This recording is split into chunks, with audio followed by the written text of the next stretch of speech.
Retro movie review acted by Suriya and Pooja Hegde, directed by Karthik Subbaraju.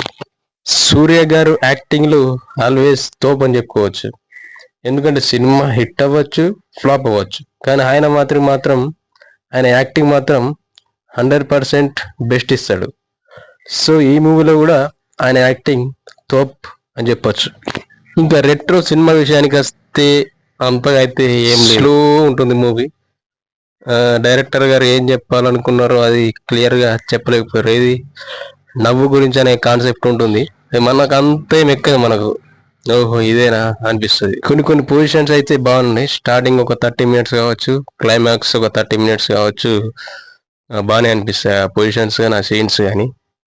ఇక మిగిలిన love scenes అవన్నీ already చూసినవే అన్న ఫీలింగ్ వస్తుంది.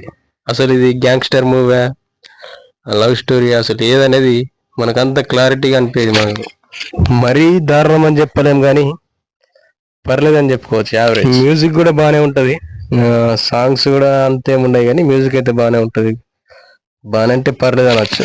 సూర్య గారి కంబ్యాక్ కోసం అయితే నేనైతే ఎదురు చూస్తున్నా. ఎందుకంటే అంత మంచి యాక్టర్ పట్టుకొని ఒక రోలెక్స్ లాంటి ఒక క్యారెక్టర్ ఫిల్మ్ కానీ పడితే బాక్స్ ఆఫీస్ అయితే బద్దలైతే. సో కంగువాతో ఎక్స్పెక్టేషన్స్ చూసినా కానీ కంగువా కూడా డిసప్పాయింట్ చేసింది.